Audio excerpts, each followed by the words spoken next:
Hello everyone and welcome back to my channel. We have flower letter number 12. I am excited to get into these. I know you guys are getting tired of me saying this, but this has been my favorite flower letter by far, just the story wise for me. I love that it's set in the Wild West. We're talking about Native Americans, and we have outlaws, we have a murder, we have a mystery woman who is called the White Widow, and I am super excited to know who she is. We also have our main character, which is Clara, who is a dressmaker, and she does talk a little bit about her dressmaking skills, kind of on and off. We get little extras here and there, like projects to kind of do, which I really love. We haven't gotten one for a while. I think you only get so many, like every couple letters you kind of get something different. But I do love the extras, and of course we are still working on our map, which I know is just a little bit slow, but I do like doing it. It just gives me something to do when I don't have anything to do.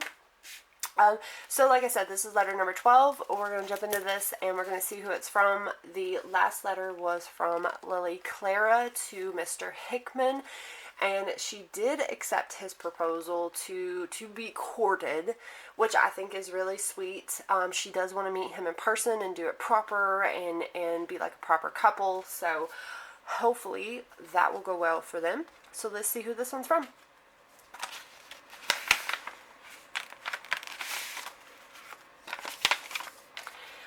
This one seemed a little bit thicker than the last letter. Okay, so we have a card. I'm not sure if this is, I'm guessing this is one of the business cards. More and More. It says Ladies Fashion Boutique, and I love the front of this. I love how it looks like it is hand-drawn, and if you guys can see here, it does have the flower letter in their hair and her bonnet. Like, I really love that. That's cute. The back of it says More and More, Ladies Fashion Boutique, Ladies Wardrobe, Ready-Made Silks, Costume Ball Gowns, Wedding Attire, Military, and more. Wow, so they do a lot. I wish I was skilled enough to do that kind of stuff, because I would love to do that. Then we have, I'm gonna say this might be a letter, but I'm not going to say for sure that this is a letter. This is something really different. It's saying something about a dinner dress. We're going to hold off and see. Okay, so here's the letter. It's pink paper this time. It was hidden behind the postcard. So we do have a letter. We have an extra, and oh, we have a Union Pacific system, a drover's non-transferable ticket. So this is some kind of ticket to something, guys. Good for one first-class passage to the Union Pacific system. I'm trying to see. It says to Salt Lake City, to Frisco. Oh, Miss Catherine Moore. Oh, so this is going to be Katie. So this is Miss Clara's sister. So hopefully this is the ticket to get her sister out there. We'll find out more in the letter. The letter will tell us more about it. And we have, it looks like another recipe, guys. This says the Mormon Tea by Abigail DeMail.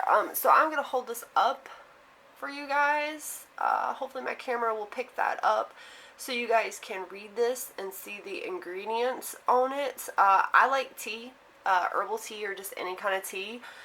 So this sounds good. It's got honey in it, 2 cups of filtered water, 2 cups of dried leaves. So yeah, this doesn't sound really too complicated if you could just find the leaves to put in it here. Then the back of it, it's just giving you the instructions of what to do, like bring the water to a boil and stuff like that. But I'll hold it up so you guys can see it, or screenshot it if you want. I always like their little recipe cards. I know we got one back for the bread, and I really, really wanted to make it, but I didn't have a bread pan to make it. But at some point down the road, if I do get a bread pan to make it, I have the recipe. I think I will open this up and show it. I usually wait till after I read the letter to show this, but I'm quite curious. Absolutely love this picture. I love this dress. And this is saying the front of the dress. It says, this dinner's dress is made from the rich wine velvet and cream lace. Since Madame Chang's daughters, and forgive me if I am not saying her name right, are beginning their London season in February, I chose a very thick velvet for warmth. And then, ooh, okay, so this is the back of it, guys. It's got a very long trail to it.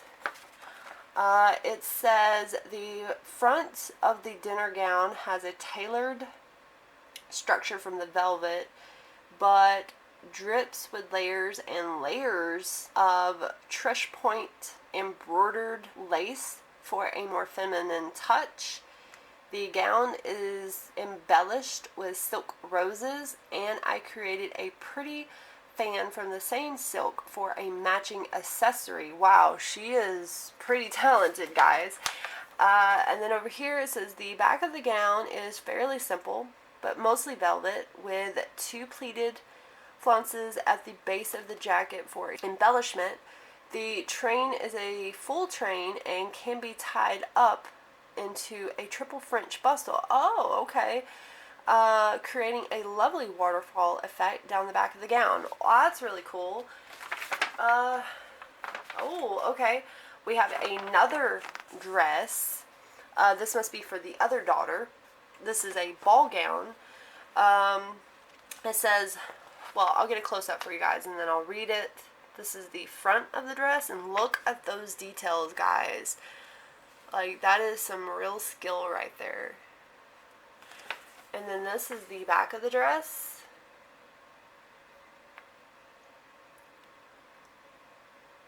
I love that. That is nice. So it says, this is a ball gown in the Ottoman style. It is made of silk, velvet, and various kinds of lace. The colors I chose for this dress is a deep emerald green velvet and sage colored silk and lace. Wow, that would be really, really pretty. I love green. The back of this gown has a lace-up back as well as a medium-long train. The train is embellished with a cluster of silk roses and is hemmed with rows of various delicate laces. Then the bodice hugs just below the shoulders and is trimmed with 2 different kinds of lace. It is a basque waist. Then the overskirt is draped and removable. The front of the dress is assembled with silk roses and delicate embroidery on the side skirt panels. Oh, in case you guys didn't notice, I'm not sure if you did notice, like right here in the corner and then also kind of right over here, the embroidery pattern that we got way back like probably 4 or 5 letters ago, that is embroidered on the dresses. Now that I think about it, when it says embroidery, so she used that on the dresses. So that's actually very, very neat, because she used it on the wedding dress and then also on their ball gowns. So that's pretty cool, and I wouldn't have actually noticed it if it hadn't have mentioned the embroidery, and then I remembered we got the pattern for it. If you guys do want to see the pattern, I think I've got it. It is right here. If you go, in case you guys want to see it, this was the embroidery pattern that we got. I haven't got to it yet. I haven't found time to be able to do it yet, but as soon as I do, or if I get time off from work or something and I get a chance to work on it, I really do want to work on it. I've never embroidered before, and I do want to. So, okay, so let's get to the letter. Doesn't seem like it's that thick. We have about 2 pages, guys. It says September 3rd of 1884. It says, "My darling Katie, thank you for the last letter. I am thrilled the morning tea I sent you has been working so well. Dr. and Mrs. Frisbee are the dearest angels and have taken such good care of you while I've been away. I'm ever so grateful to them, but you must inform them you can't under any circumstances adopt you, dearest. Not only are you 23 years old, but you would still be in New York, and that would completely defeat the purpose of me coming to Frisco in the first place. Besides, I'd miss you more than I could bear, which is why it gives me so much exquisite pleasure to inform you I have finally finished the last 2 evening gowns for Madame Cheyenne and her daughters leave for London next month and will begin their season there just after Christmas. I can't describe the immense satisfaction I felt yesterday after handing over the last bit of money I owed Mr. Gambit. I took special care of my dress and toilet, and I looked quite afternoonified for the meeting. I wore my cornflower suit with a back self-bustle, a velvet bonnet, and Josephine curls. I found the right clothes act something like armor in situations such as this, promptly warding off unwanted attacks. Mr. Gambit didn't look pleased in the least when I visited him at his office. In all honesty, that may have been the most satisfying part for me. At any rate, he no longer has any hold over me that the law can support. Not that he ever really did, despite that he insisted to the contrary. After I paid him, he bubbled around a bit, but thankfully I've had Miss Lottie by my side during each payment and had the forethought to insist she and Mr. Gambit both sign a receipt for money paid in case he decides to try anything. I believe we can agree he's more than proven himself capable of such behaviors. After I paid Mr. Gambit, I went directly to Honey Carvin's place. She owns the tea shop and diner just off the corner of Main Street and 4th. I paid her the first and last month's rent on a little vacant shop next door. I've had my eye on it since I first arrived in Frisco. Honey owns it, along with a set of lovely rooms above it. She promised them to me for you and me to live in as soon as you arrived. That would include room and board for only $2 more a month, 2 meals a day for us both, taken down in her lovely little tea house. After securing my dress shop, I took a wagon straight to the railway facility just outside of town. I've already written to remind Dr. Frisbee of his promise to escort you to Frisco himself if I could ever provide you with a ticket. Well, here it is, my Katie. One of them at least. It's good for a trip from Salt Lake City to Frisco. I know you could have easily purchased your ticket along the way, but I couldn't help myself. I've had the morbs of late, darling, and purchasing your ticket to Frisco has cheered me immensely. Please inform Dr. Frisbee I will wire money for the rest of your journey today. What a strange and unexpected adventure I've had out here in the West. Nothing has turned out the way I planned, yet I am far more satisfied with the outcome than I ever imagined I could be. Providence spared me from marrying a scoundrel, and I met dreamy Mr. Hickman and ever so many other interesting people. I am actively opening my own dress shop now, and soon you will be here to share all of it with me. Whoever believed things could work out so perfectly? I will own there were moments I wasn't sure if I'd ever be able to send for you, let alone dare to. Frisco is so wild, but thanks for Mr. Hickman's suggestions, there is finally a bona fide sheriff here in Frisco. You wouldn't believe the difference it has made.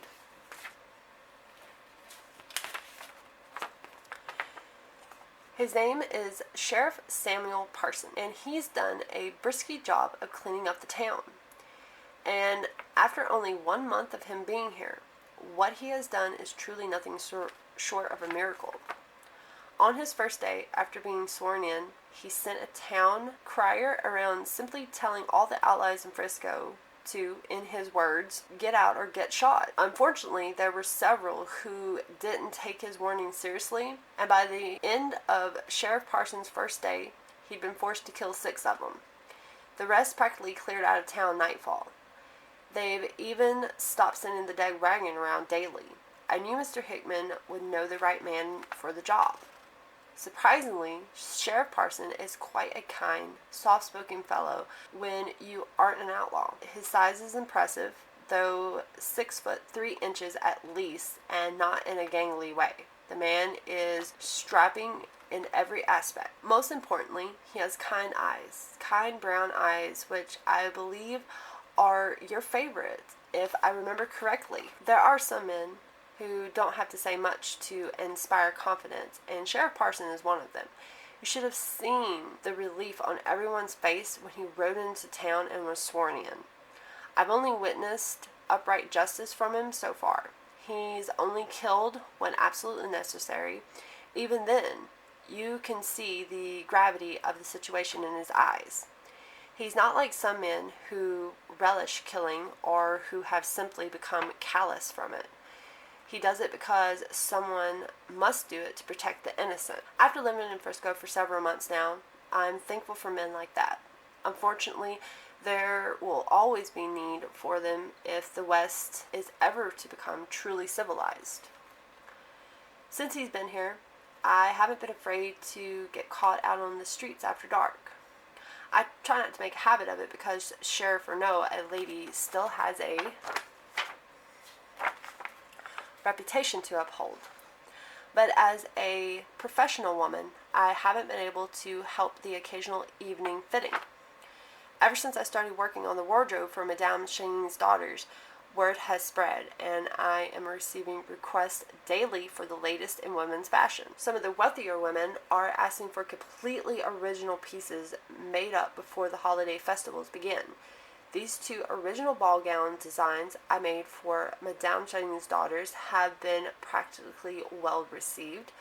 Thankfully, at present, I have Esther and Abigail DeMel to assist me. I can't tell you how much I've enjoyed teaching these girls to sew, but Esther is engaged to be married next month, and if word continues to spread like this, Abigail and I won't be enough to fulfill demands. Mama taught you everything she knew about the dressmaking business, which makes you nearly as skilled as I am. I know you have always hated feeling left behind because of your health, but I really believe Dr. Frisbee is right, and Frisco's clean air will enable you significantly. This is precisely the reason I have a business proposition for you, my dear. I would very much like to make you my business partner. You've always had a better head for numbers than I have. You're far better mannered and cool-headed as well, so we would make a fine team. I do hope you will say yes and hurry to Frisco. I thought we might call our shop More and More Ladies Fashion Boutique. I even dreamed up a trade card for us. Thoughts? Your loving sister, Lily Clara. And then at the bottom in red, it says to learn about the words and phrases highlighted in the letter and more about the real Sheriff Parson from Pucci, Nevada, visit the Learn page. I didn't know he was a real person. Well, that's cool. So I am glad to hear that her sister is finally going to be coming to Frisco, and I'm going to assume maybe this is her.